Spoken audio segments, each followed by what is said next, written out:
MBBS scam வந்து எப்படி பண்ணுறாங்க, அந்த ஏஜென்சி வந்து என்ன பண்ணுவாங்க அப்படின்னு பார்த்தீங்கன்னா, இப்போ நிறைய யூடியூப் சேனல்ஸ் வந்து இப்போ நார்மலாக வந்துட்டு நிறையா அப்ராட் கண்ட்ரீஸில் வந்து அட்மிஷன் பண்ணுற மாதிரி வந்து நிறையா வந்து உங்களுக்கு இது பண்ணி பேசுகிறாங்க.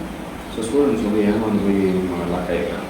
அவங்க என்ன பண்ணுறாங்கன்னா, அந்த ஏஜென்சி பார்த்திங்கன்னா ஏதாவது ஒரு மெடிக்கல் யூனிவர்சிட்டியில் அன்ஆத்தரைஸ்டு மெடிக்கல் யூனிவர்சிட்டியில் என்சிஎம்சி கைடன்ஸ் ஃபாலோ பண்ணாத மெடிக்கல் யூனிவர்சிட்டியில் ப்ளஸ் வந்து இங்கிலீஷ் மீடியம் தான் ட்வேல் லாங்குவேஜ் சொன்னாங்க. ட்வேல் லாங்குவேஜ் ரன் பண்ணுற யூனிவர்சிட்டியில் இந்தியன் சிலபஸ் ஃபாலோ பண்ணாத யூனிவர்சிட்டியில் வந்து அட்மிஷன் போட்டு கொடுக்குறாங்க.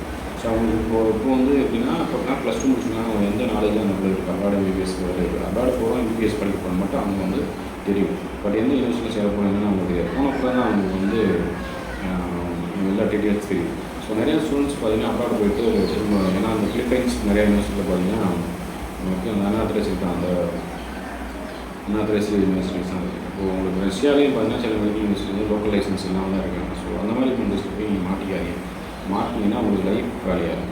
ஸோ உங்களுக்கு பெட்டரான cheap and best medical university பார்த்தீங்கன்னா அவங்க அப்ராடில் ஏன்னா கிர்கிஸ்தான் வந்து பெட்டராகும். எல்லா மெடிக்கல் யூனிவர்சிட்டியும் பார்த்தீங்கன்னா local license plus government medical universities தான் இருக்குது. ஸோ அதனால் வந்து உங்களுக்கு கிர்கிஸ்தான் வந்து பெட்டராக இருக்கும். ஸோ உங்களுக்கு எதாவது அட்மிஷன் பண்ணுறதா தேவைப்படுது இல்லை பார்ட்னர் டீட்டெயில்ஸ் தெரிஞ்சுக்கணும் அப்படின்னா கீழே